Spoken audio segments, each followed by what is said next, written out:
Good morning.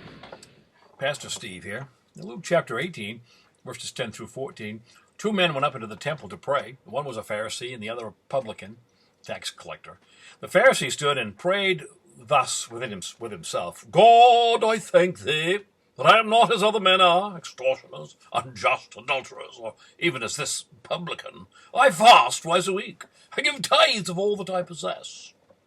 And the publican, standing far off, wouldn't lift so much as his eyes to heaven, but beat upon his breast and said, God, be merciful to me, a sinner. I tell you, this man went down to his house justified rather than the other. For everyone that exalts himself will be abased, and he that humbles himself will be exalted. You know there's a simplicity of soul, a poorness of spirit that God gives to those he calls.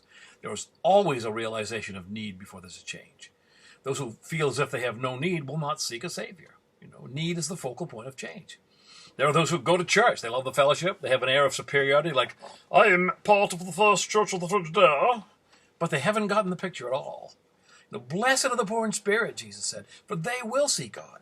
Poorness of spirit is realizing that without Christ, I am totally bankrupt spiritually. And then that causes you to turn to the one who paid it all. Jesus paid it all.